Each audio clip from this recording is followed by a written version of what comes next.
नमस्कार, आप देख रहे हैं गुलिस्तान न्यूज और मैं हूं निशांत। आज हम चर्चा कर रहे हैं राकेश टिकैत के उस बयान की जो कि ऐसे समय में दिया गया है जब जम्मू कश्मीर में स्थिति सामान्य करने के लिए खुद प्रधानमंत्री नरेंद्र मोदी, गृह मंत्री अमित शाह लगे हुए हैं। दरअसल अगर बात की जाए किसान आंदोलन की तो 211 दिनों से किसान आंदोलन चल रहा है और ये किसान आंदोलन 3 कृषि कानूनों को लेकर चल रहा है, जिसमें पहला कानून एपीएमसी एक्ट में बदलाव, दूसरा कॉन्ट्रैक्ट फार्मिंग और तीसरा आवश्यक वस्तु संशोधन अधिनियम। सीधे तौर पर ये 3 कानून हैं जिसको लेकर किसान लगातार अपना विरोध कर रहे हैं। किसानों का कहना है कि जिस तरीके से सरकार मंडियां खत्म करने जा रही है वो उचित नहीं है और आने वाले समय में प्राइवेट प्लेयर्स जो हैं वो पूरी तरीके से माहौल खराब कर देगा। वहीं कॉन्ट्रैक्ट फार्मिंग में किसान और जिसके साथ कॉन्ट्रैक्ट होगा अगर विवाद होता है, उस विवाद को सुलझाने के लिए किसानों को लगता है कि अभी जो नियम है वो ठीक नहीं है। और तीसरा आवश्यक वस्तु संशोधन अधिनियम के बारे में किसानों का मानना है कि अगर इस कानून को लाया जाता है तो सीधे तौर पर कालाबाजारी को बढ़ावा दिया जाएगा और विपक्षी दल भी सरकारों पर इसी तरीके से लगातार घेर रही है। वहीं सरकार का कहना है कि आजादी के इतने लंबे समय तक किसानों को जो चीजें मिलनी चाहिए थी वो नहीं मिली हैं और ऐसे में जरूरी है कि अभी जो है किस तरीके से किसानों के साथ जो है सरकार का व्यवहार रहे। कुल मिलाकर राकेश टिकैत लगातार जो है किसानों के मुद्दे पर सरकार को घेरते हुए नजर आए हैं और अभी चूंकि आंदोलन को इतना लंबे समय हो गया है तो तमाम बॉर्डर्स पर किसानों की संख्या कम दिखने लगी है। लेकिन ऐसे में कल जब राकेश टिकैत ने यह बयान दिया कि किसानों को लेकर कि जम्मू कश्मीर के किसान आर्टिकल 370 के हटने से परेशान है, तब समझ में आया कि शायद अब किसान आंदोलन में भी सियासत ने भी जगह ले ली है। कुल मिलाकर हमारे साथ एक पैनल है जो इस पर चर्चा करेगा। हमारे साथ अगर बात की जाए तो अरविंद सिंह जी बीजेपी से हैं, सवित मलिक किसान नेता हैं और अरविंद विद्रोही वरिष्ठ पत्रकार हमारे साथ मौजूद हैं। सबसे पहले सवित मलिक साहब, आपसे मेरा सीधा सवाल है, तीनों कृषि कानूनों के विरोध में आप बैठे हैं, आप अपनी बात कह रहे हैं और लोकतंत्र में सभी को अपनी बात कहने का पूरा हक है, लेकिन ऐसे मुद्दों को क्यों छेड़ा जा रहा है जिनको लेकर आप समझ सकते हैं खुद प्रधानमंत्री से लेकर गृह मंत्री जम्मू कश्मीर में शांति बहाली की कोशिशें कर रहे हैं और इस तरीके से अगर राकेश टिकैत बयान देंगे तो आप समझ सकते हैं इसका असर क्या होगा? निशांत राय जी, पूरे देश का किसान एक साथ में, अगर किसी को भी कहीं किसानों को दिक्कत है तो उनकी बात तो रखनी ही पड़ेगी। ये जो आंदोलन हो रहा है पूरे देश के किसानों का आंदोलन है और इसमें पूरे देश का किसान जुड़ा हुआ है। बात 370 की है तो 370 का मामला तो कोर्ट में पेंडिंग है, उस पर तो हम भी कुछ नहीं कह सकते, कोई भी अगर कहना चाहे उसको भी नहीं कहना चाहिए क्योंकि माननीय न्यायालय में 370 का मामला पेंडिंग है तो उसको आप नहीं छू सकते हैं। लेकिन यह है कि उसमें यह कहा गया है कि जब से 370 हटी है तो जो लोगों को वहां पे मूलभूत सुविधाएं मिलनी चाहिए थी, जो वहां पे इंफ्रास्ट्रक्चर मिलना चाहिए था, उससे किसान को दिक्कत हो रही है, उनको फसलों को बेचने में दिक्कत हो रही है, वो मंडियों में ठीक से नहीं ले जा पा रहे हैं। इस मुद्दे को उठाया गया है, इसका राजनीतिकरण नहीं किया जाना चाहिए। देखिए, राजनीतिकरण नहीं किया जाना चाहिए, सवाल तो मेरा भी मलिक साहब सीधा सीधा यही है कि 370 का आखिर राकेश टिकैत को जिक्र करने की क्या जरूरत थी? और जम्मू कश्मीर के किसानों की समस्याएं बता सकते थे और किसान नेता हैं और जाहिर सी बात है किसानों की समस्याएं रखें, लेकिन आप ऐसे मुद्दे को आंदोलन में छू रहे हैं। दूसरी तरफ आप कहते हैं कि बंगाल में हमने दवाई दी, उत्तर प्रदेश में दवाई देंगे। किसान आंदोलन में आखिर सियासत क्यों जगह ले रही है? और जाहिर सी बात है कि अगर आंदोलन में सियासत जाएगी तो तमाम आंदोलन हमने सियासत की वजह से खत्म होते हुए देखे हैं। आपको नहीं लगता कि ये सारी बातें आंदोलन को कमजोर करेंगी? निशांत राय जी, लगभग 7 महीने होने जा रहे आंदोलन को, तरह तरह के आरोप लगाकर, तरह तरह के प्रखंड कर आंदोलन को कमजोर करने का प्रयास किया गया है। और जब इतना लंबा आंदोलन चलता है उसमें उतार चढ़ाव आते रहते हैं, समुद्र की लहरों के जैसा ये चल रहा है, कभी अप है कभी डाउन है। हमने गर्मी देखी है, बारिश भी देखेंगे, भयंकर ठंडी देखी है, कोरोना जैसी महामारी देखी है, तो बड़े धैर्य से आंदोलन को लेके चल रहे हैं। और कभी कभी ऐसा होता है कि कुछ जो हमारे विरोधी हैं उनको मुद्दे चाहिए तो वो मुद्दे तलाशते रहते हैं, लेकिन वो इसकी समस्या को जिसलिए किसान चारों तरफ बैठा है, आप ही दे रहे हैं, फिलहाल उस पर बात नहीं करता। मुद्दे भी आप ही दे रहे हैं। अरविंद जी, राकेश टिकैत के इस बयान को किस तरीके से देख रहे हैं 370 को लेकर, जबकि कल ही प्रधानमंत्री और गृह मंत्री तमाम जम्मू कश्मीर के नेताओं से बातचीत कर रहे थे और बातचीत के बाद जम्मू कश्मीर के भी राजनीतिक दल प्रधानमंत्री और गृह मंत्री से आश्वस्त नजर आए। देखिए, धारा 370 के पुनर्स्थापन की बात करना राकेश सिंह टिकैत जी के द्वारा बहुत ही शर्मनाक है और इसकी जितनी भी निंदा की जाए कम है। धारा 370 से और किसानों के आंदोलन से कोई भी लेन देन नहीं है, लेकिन टिकैत जी ने जब 370 लगाने की बात नहीं कही अरविंद जी, मुद्दे को घुमाए नहीं। उन्होंने 370 लगाने की बात नहीं कही, उन्होंने कहा है जब से 370 हटी है वहां के किसान भी पीड़ित है, चिंतित है, दुखी है, क्योंकि वो अपना फल सब्जी अन्य चीजों को सही तरीके से बेच नहीं पा रहे हैं। उसमें बहुत बड़ा अंतर हो गया कि 370 लगाइए। सभी मलिक जी, आप एक सुलझे हुए व्यक्ति हैं, अच्छे तरीके से डिबेट करते हैं। मेरा आपसे आग्रह है कि जब आप बोल रहे हो तो मैं कोशिश करूंगा बीच में नहीं बोलूंगा, और जब मैं अपनी बात रख रहा हूं तो आप कृपया उसको सुनिएगा, अरविंद जी, नहीं तो डिबेट का कोई मतलब नहीं रह जाएगा। अरविंद जी बात रखिए। तो अब देखिए, 370 जब से हटा है जम्मू कश्मीर से, आतंकवाद कम हो गया है। वहां पे जो हमारे सैनिकों की हत्याएं होती थी वो कम हुई है, वहां की अराजकता कम हुई है और वहां की स्थिति दिन प्रतिदिन सुधर रही है। ऐसे में किसान का कोई इशू है तो किसान नेता के नाते कोई भी व्यक्ति उठा सकता है, लेकिन किसानों के समस्याओं को 370 से जोड़ना ये सिद्ध करता है कि 370 तो बहाना है, उसके पीछे अपनी राजनीतिक गोटी चमकाना है। क्योंकि राकेश सिंह टिकैत ने जैसे 370 का नाम लिया है, ये प्रूव करता है कि इनका किसानों के हितों से कम लेना देना है और अपनी राजनीतिक महत्वाकांक्षा की वाकई अरविंद जी, इस तरीके के बयान अगर किसान नेता देते हैं तो किसानों के साथ बेहतर चीजें नहीं हो सकती हैं भविष्य में। अरविंद विद्रोही जी, आप लंबे समय से आपने तमाम आंदोलन कवर किए हैं और आप इस किसान आंदोलन को भी कवर कर रहे हैं और आपके आर्टिकल भी आते रहते हैं। सीधा सवाल आपसे कि इस तरीके के बयान इन आंदोलनों को कितनी चोट पहुंचाते हैं? देखिए, आंदोलनों को नफा नुकसान तो पहुंचता ही है, मिलता ही है बयानों से, लेकिन अभी राकेश टिकैत जो बंगाल चुनाव से लेके अभी तक ये जो हालिया बयान है, ये सुर्खियों में बने रहने की कवायद को ही समझा जाना चाहिए। किसानों को भी, जो भी किसान है, चाहे जो आंदोलन में कृषि बिल के विरोध में किसान हो या जम्मू कश्मीर के किसान हो, उनको बहुत गंभीरता से इस तरह के बयानों को नहीं लेना चाहिए, क्योंकि ये बेसिर पैर के बयान है। अगर 370 लगाए जाने के बाद जम्मू कश्मीर के किसानों की स्थिति खराब हुई और वो आंदोलन है, सरकारें उनको आतंकी कह रही है, तो क्या राकेश टिकैत एक खाका पेश करेंगे कि 370 लगने के पहले जम्मू कश्मीर के किसानों की, नौजवानों की स्थिति क्या थी, उनकी आर्थिक दशा क्या थी, उनके फसलों का वाजिब मूल्य मिलता था कि नहीं मिलता था? उन्होंने जो बयान में कहा कि निजी कंपनियों को लाभ हो रहा है, तो जो क्या पहले निजी कंपनियां वहां पर सेब का, अखरोट का, इसका व्यवसाय नहीं करती थी? मुकम्मल तौर पर अभी भी कश्मीर के तमाम नौजवान अपने कृषि उत्पादों को, वहां का सेब, अखरोट, सारी चीजों को लेकर के उत्तर प्रदेश में भी हम देखते हैं राजधानी से लेकर विभिन्न जनपदों में अपना व्यापार करते हैं। तो देश की मुख्य धारा में जोड़ने की कवायद को नकारना और ये कहना कि उससे किसानों का नुकसान हो रहा है, ये ठीक बात नहीं है। अगर आप कोई बात करते हैं, अरविंद जी के ही जवाब से आपसे सवाल है, क्या सुर्खियों में बने रहने के लिए इस तरीके के बयान देना उचित है? माननीय अरविंद जी काफी वरिष्ठ पत्रकार है, सारी चीजों पर ध्यान रखते हैं, लेकिन मैं ये कहूंगा कि वहां पर 370 लगी नहीं है, हटी है अरविंद जी।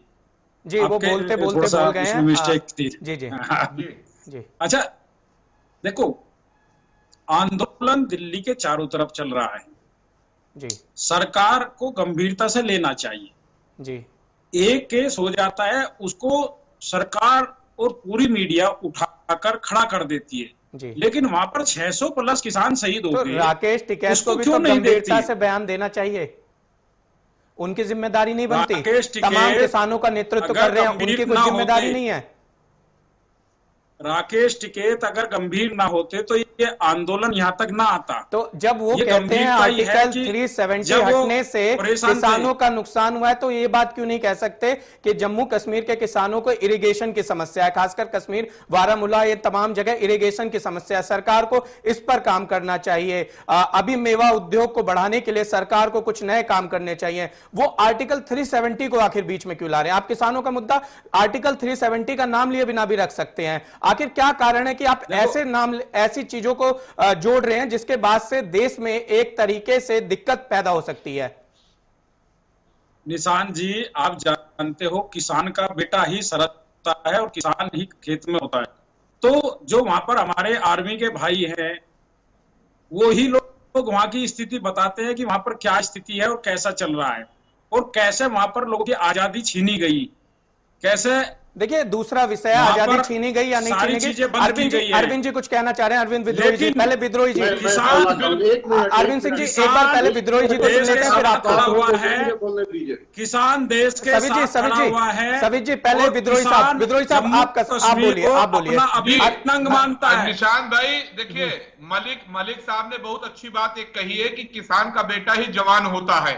तो 370 अभी हटने के पहले, 370 हटाई गई, उसके पहले किसान के बेटे जो फौज के जवान थे, हिंद के सिपाही थे, उन पर जो आतंकी पत्थरबाजी करते थे, वो पत्थरबाजी बंद हुई है। उसके बारे में 370 के हटने से किसानों के बेटे जो फौज के जवान हैं, उन पर पत्थरबाजी बंद हुई है।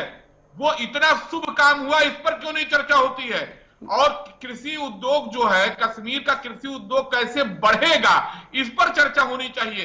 370 हटना, पीओके वापस भारत में आना, ये दूसरी बातें हैं। बिल्कुल बिल्कुल, समृद्धि, ये राजनीतिक विषय है। अरविंद सिंह जी आप भी कुछ कह रहे थे, अपनी बात पूरी कीजिए, फिर सवित जी से जवाब लेंगे। अरविंद सिंह आप बात पूरी कीजिए, फिर सवित जी हो गई है, जरा सुनिए भी प्लीज, जरा सुनिए भी। मेरा ये कहना है, सवित मलिक जी ने एक बात जो बताई है कि किसान के बच्चे ही फौज में है और फौज के लोग कहते हैं कि 370 हटने के नाते सेना को नुकसान हुआ है। ये सर्वनाक बयान है। हमने ये नहीं कहा, 370 आप गलत बोल रहे हो। का स्वागत हमने ये नहीं कहा, हमने कहा कि वहां पर कैसे लोगों की आजादी छीनी गई है। राकेश टिकैत ने जो देश विरोधी बयान दिया है उसका खंडन करते। किसान आंदोलन अलग विषय है और 370 अलग विषय है। सभी जी से इसका जवाब लेते हैं। सभी जी बताऊं, राकेश सिंह टिकैत एक राजनीतिक प्राणी है, 2 बार चुनाव लड़ चुके हैं, जीते नहीं है, उनकी अपनी राजनीतिक महत्वाकांक्षा है। बिल्कुल अरविंद जी, अब जवाब ले लेते हैं, जवाब ले लेते हैं। अरविंद जी जवाब ले लेते हैं। अरविंद जी, सभी जी जवाब दीजिए। पक्ष के कहने पर बार इस तरह का अरविंद जी जवाब ले लेते हैं। सभी जी जवाब दीजिए। निशांत जी, अरविंद जी गलत चीजों तथ्यों को पेश कर रहे हैं। इनका मुद्दा है, ये राजनीतिक मुद्दा ढूंढते रहते हैं, इनके पास कुछ बचा नहीं है। सभी जी आपने कहा था, आपने ये बात कही है, तो आपको राकेश किसान और जवान देश को संभालता है। देखिए, किसान देश को संभालता है, इसमें दो राय नहीं है। आप नहीं हो सकते हो, पर समझौता नहीं किया जा सकता है। आपको आगे कश्मीर भारत का अभिन्न है, किसान और जवान उसकी रक्षा करता है। एक एक करके अरविंद जी शेष भारत के राज्यों को अधिकार मिला। अरविंद जी सवित जी को बोलने दीजिए। सवित जी बताइए, जल्दी से अपना जवाब पूरा कीजिए। अरविंद जी, आप ये बात का ध्यान रखिए, किसान और जवान भारत की सुरक्षा करता है और हमसे बड़ा देशभक्त कोई नहीं हो सकता। कश्मीर भारत का अभिन्न अंग है और हमारे तमाम जवान वहां हैं, लेकिन हम ये कह रहे हैं, आप मुद्दा को बॉर्डर पे क्यों लेकर जा रहे हो? हम कह रहे हैं वहां के किसान को बंधक बनाया गया था, वो फसलें नहीं बेच पा रहे थे। वादियों के लड़ने में 370 रोड़ा बना हुआ था। देखिए अरविंद जी आपसे हम ये कह रहे 370 पे कोई चर्चा नहीं कर रहे, ना कोई बयान दिया गया, वो सुप्रीम कोर्ट में है, आप उसको समझिए। सवित जी आपने कहा, सवित जी आपने ही अपने शब्द बोले थे कि वहां के लोगों की आजादी छीनी गई। आपको एक आंकड़ा बताना चाहता हूं, 2020 में जो जम्मू कश्मीर में पत्थरबाजी हुई है, खासकर कश्मीर में, केवल 255 मामले सामने आए हैं। आर्टिकल 370 हटने के बाद से स्थिति वहां पर सामान्य हो रही है। लेकिन अब जब किसान नेता ये कहें कि वहां पर आजादी छीनी गई है, जब किसान नेता ये कहें कि वहां पर किसानों को आतंकी बताया जा रहा है, आपको नहीं लगता है कि चीजें फिर से गलत हो जाएंगी? निशांत जी, एक बात बताइए, किसान के पास अपनी खेती होती है और उसको बंद कर दिया, अगर वो उसको वो कैसे अपनी रोजी रोटी चलाएगा? देखिए, हम कहते हैं वो हमारा अभिनंग है, लेकिन हमारा हिस्सा, हमारी ये भी तो है कि हम उनको रोटी की व्यवस्था कराएं। आपको उसकी रोटी की, आपको किसान के, आपको किसान के हर मुद्दे की बात रखने का पूरा हक है, और आपसे ही किसानों को उम्मीद है, और हमें भी आपसे उम्मीद है कि आप किसानों की बात डंके की चोट पर रखेंगे। लेकिन आप बात करते करते जो सियासत कर देते हैं वो तकलीफ देती है। सवित जी, अरविंद विद्रोही जी, आप कुछ कहना चाह रहे थे, कहिए अपनी बात। जी, अरे 300, देखिए 370 रहते हुए जिस तरह 89-90 में करीब 3.5-4 लाख हिंदुओं को कश्मीर छोड़ना पड़ा था, और क्या उनमें किसान नहीं थे? उनकी पीड़ा को नहीं उजागर करना चाहिए? आज भी वो अपने ही देश में शरणार्थी की तरह रह रहे हैं। तो समग्र चिंतन होना चाहिए। महात्मा टिकैत जिस तरह, महात्मा टिकैत के साथ सब लोग रहते थे, उनके आंदोलन में रहते थे, चौधरी चरण सिंह, सर छोटू राम, ये डॉक्टर लोहिया, समग्र चिंतन होना चाहिए। आपका आधा अधूरा बात नहीं होना चाहिए। अगर आप 370 हटने के बाद का बयान देते हैं तो पहले की स्थिति से उसकी तुलना करके तब बात रखिए। यही चूक रहे हैं राकेश टिकैत, एकाकी बात कर रहे हैं, एक तरफा बात कर रहे हैं, समग्र चिंतन नहीं कर रहे हैं। शायद ये विपक्ष की भाषा ज्यादा लग रही है, किसान नेता की कम। अरविंद सिंह जी, इस पर क्या कहेंगे? जी, मैं ये कहना चाहूंगा, 370 हटने के बाद जम्मू कश्मीर के लोगों को वही अधिकार प्राप्त है जो शेष भारत वर्ष के राज्यों को अधिकार प्राप्त है। 370 भारत और जम्मू कश्मीर। लेकिन अरविंद जी, सवाल तो आपसे भी है। अरविंद जी, सवाल ये, अरविंद जी, सवाल आपसे भी ये है कि 211 दिन हो गए दिल्ली के बॉर्डर्स पर किसान बैठे हैं। आखिर क्या कारण है कि केंद्र सरकार किसानों को समझा नहीं पा रही है? चलिए, राकेश टिकैत तो सियासत करते हैं, लेकिन बाकी किसानों को तो हम नहीं कह सकते कि वो सियासत कर रहे हैं।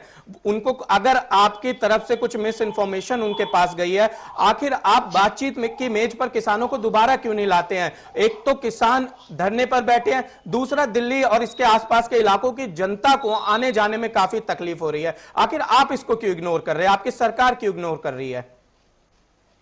देखिए निशांत जी, केंद्र सरकार डे 1 से किसानों से बात करना चाहती है और बात किया है। 1 दर्जन से ऊपर हमने किसानों के साथ बैठ के 1 to 1 बात किया है, लेकिन जानबूझकर कुछ शरारती तत्वों के द्वारा, जिनका किसान हितों से कोई लेना देना नहीं है और जिनको अपनी राजनीतिक रोटियां सेकनी है, हर बार इस वार्ता को डिरेल किया जाता है। सरकार ने खुले मन से कहा है कि तीनों कानूनों में किसी धारा उपधारा में कोई भी आपको संशय हो, असहमति हो, तो उस पर हम चर्चा करके संशोधन करने के लिए तैयार हैं। एक दूसरा, जो तीनों कानून केंद्र सरकार के लाए हुए हैं उस पर स्टे है, वो तो अभी लागू ही नहीं है। तो जब लागू ही नहीं है तो मैं पूछ रहा हूँ, दिल्ली के बॉर्डर पे धरना किस चीज का चल रहा है? ये सारी चीजें ये दर्शाती है कि किसान आंदोलन के बहाने एक मोदी विरोध का माहौल, सवित जी, जिस दिन मोदी सरकार, किसान आंदोलन के बहाने मोदी विरोध का माहौल, जवाब दीजिए। निशांत राय जी, ये बार बार कहते हैं कि बहादुर की बात हुई। हमने इनसे जब वार्ता हो रही थी, जब भी कहा आप उसका लाइव प्रसारण कराइए और पता लगे भारत की जनता को कि ये सरकार कितनी झूठी है। अंदर कुछ और बोलती है, बाहर कुछ और बोलती है। और मैं अभी भी इनके साथ चैलेंज के साथ कहना चाहता हूं, किसान यूनियन का राष्ट्रीय अध्यक्ष होने के नाते आपके पास रिकॉर्डिंग होगी 12 की 12 वार्ता का, आप जो है वो रिकॉर्डिंग देके मीडिया के सामने और पेश कराइए। पता लग जाएगा कि किसान झूठ बोल रहे थे कि सरकार झूठ बोल रही थी। इन लोगों ने किसानों को ठगने का काम किया है, झूठे वादे और झूठी बातें करने का काम किया है। चाहूंगा कि सभी मलिकी राष्ट्रीय मीडिया में गलत बयानी कर रहे हैं। हर वार्ता के पहले एक शर्त लगा दी जाती है कि तीनों कानून जब तक पूरी तरह से वापस नहीं होंगे हम दूसरा आपके पास उसकी रिकॉर्डिंग होगी ना, आप पहले ही आपके पास रिकॉर्डिंग होगी ना, आपने तो समझौते की बात की है। आप उसको मीडिया में पेश करिए। आप वार्ता, अरे आप झूठ बोलते थे, आप अंदर कुछ और बोलते थे, बाहर कुछ और बोलते थे। जब तक चीजें पूरी तरीके से बाहर नहीं आएंगी तब तक ये साफ नहीं होगा कौन झूठ बोल रहा है और कौन सच बोल रहा है। अरविंद विद्रोही जी, जिस तरीके से आप देख रहे हैं कि सरकार, अरविंद सिंह जी एक बार विद्रोही जी से सवाल ले लेते हैं। अरविंद सिंह जी, समय कम है, विद्रोही जी से सवाल ले लेते हैं। अरविंद जी, जिस तरीके से सरकार और किसानों में इतने लंबे समय से वार्ता चल रही है और वार्ता विफल हो रही है, क्या कारण मान रहे हैं आप? क्या सरकार किसानों को समझाने में नाकाम हो रही है या किसान सरकार की फिलहाल समझने की स्थिति में नहीं है? देखिए, सरकार अगर कामयाब हो जाती तो ये किसान मान लेते, लेकिन जो आंदोलनरत किसान हैं इनका अपना एजेंडा है। कृषि बिल में विरोध का, संशोधन की बात किसानों से लगातार सरकार कही है, वो संशोधन नहीं बता रहे हैं। और तमाम किसान संगठन जो है कृषि बिल के समर्थन में भी हैं। तो अभी भी समय है, किसान जो आंदोलनरत किसान यूनियन है, किसान नेता है, उनको बिल में खामी क्या क्या है ये सार्वजनिक करना चाहिए और सरकार को बताना चाहिए। और सरकार की नाकामी इतनी ही है कि ये आंदोलन जारी है और आंदोलन के कारण तमाम नागरिकों को भी परेशानी होती है। तो दोनों पक्षों को एक दूसरे की बात समझनी चाहिए और इसका हल निकलना चाहिए। सवित जी, यही सवाल आपसे, आखिर बीच का रास्ता क्यों नहीं, क्यों अपनी जिद पर अड़ना? अरविंद जी अभी कह रहे थे कि किसानों को बताना चाहिए। अरे किसान तो जब बताए, ये खुद ही कह रहे हैं कि हम 18 बदलाव तैयार है, 18 कमियां तो ये खुद मान रहे हैं। इसका मतलब बिल में कमियां हैं। तो आप कमियों को लेकर सार्वजनिक मंच पर जाइए, आम लोगों को बताइए। सीधा कह रहे हैं, ये कहते हैं एमएसपी थी, एमएसपी है, एमएसपी रहेगी। तो क्यों नहीं एमएसपी पर बिक रहा है? शामली में गेहूं नहीं बिक रहा है, वहां लोग सड़कों पर धरने पर बैठे हैं 2 दिन से। वो 1975 रुपए एमएसपी है, 1600 रुपए में गेहूं बिक रहा है। अरविंद सिंह जी जवाब दीजिए, कहाँ एमएसपी है? अरविंद सिंह जी, अरे सरकार 1975 रुपए में खरीदे और इनकी दोस्त कंपनियां वो 1600 रुपए में खरीदे। बात हो गई है, आपकी बात हो गई है। जब प्रश्न पूछते हैं तो जवाब सुनिए उसका। अरे कोई विद्यार्थी है खत्म करना चाहती है। हमने एमएसपी पे खरीदारी की है और ज्यादा खरीदारी की है और हमने एमएसपी का रेट बढ़ाया है, रबी के फसलों में भी बढ़ाया है और अभी खरीफ के भी। डीजल पे कितना बढ़ाया है ये भी बता दीजिए, बिजली पे कितना बढ़ाया है? कि 20% ज्यादा हमने आप किस अनुपात पे बढ़ाए हो? पे अरविंद जी, भारत की जनता को, किसानों को ये भी बताइए किस अनुपात में बढ़ाए हो? ये आरोप तो इनका झूठा हो गया ना। उसके लिए डीजल में आपने 23 रुपए बढ़ा दिया पर लीटर और 20 रुपए क्विंटल मक्का पे बढ़ा के आप हमने बढ़ा दिया है। हम तो किस अनुपात में बढ़ा दिया है?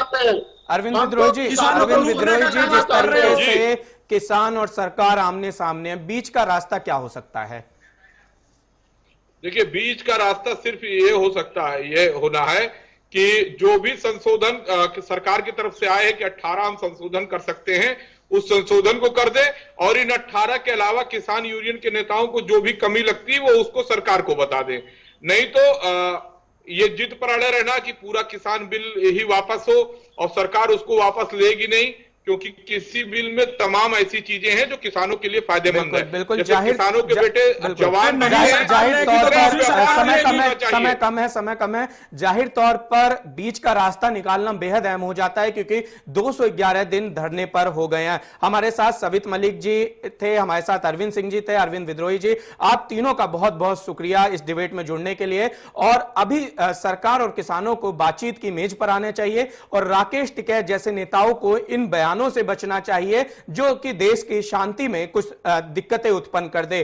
कुल मिलाकर सरकार और किसान भविष्य में देखना होगा कि कब बातचीत की मेज पर बैठेंगे और कब यह धरना समाप्त होगा। इस खास पेशकश में इतना ही। देश और दुनिया की तमाम खबरों के लिए बने रहिए हमारे साथ।